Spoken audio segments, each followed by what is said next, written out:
On peut faire une bonne présentation sans outils, bien entendu.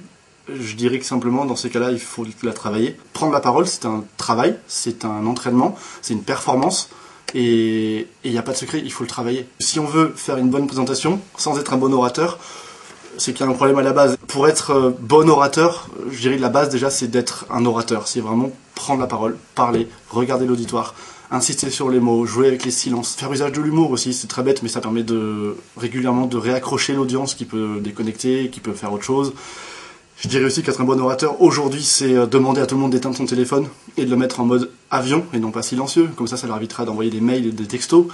Et je dirais aussi, c'est de connaître de savoir à qui on va parler avant de leur parler.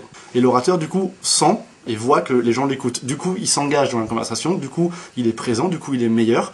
Et il n'a pas à suivre le carcan d'une liste à puces qui est extrêmement rigide et d'une succession de slides qui sont imposés par le travail de quelqu'un, peut-être que ce n'est pas lui qui a fait la présentation. Steve Jobs, dont je parle pas mal dans le livre et dont tout le monde parle beaucoup pour ses performances oratoires, il faut savoir qu'il travaille 3 semaines ses présentations avant de les faire.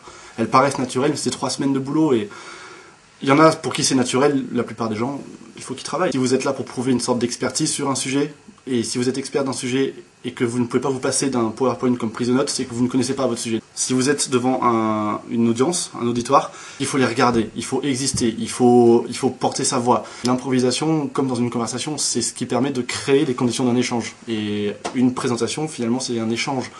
Connaître son audience, lui parler réellement, être présent, et ne pas hésiter, à mon sens, à interagir en direct avec elle, pour les réincruster dans la présentation, dans la conversation. C'est une conversation en fait. Il ne faut pas se retourner vers son PowerPoint, surtout pas se retourner vers son PowerPoint, parce que là c'est perdu. Dans ces cas-là, c'est absolument perdu. Comme disait Montaigne, la parole est à moitié à celui qui parle. Et sans ça, il n'y a pas de discussion et il n'y a pas de présentation.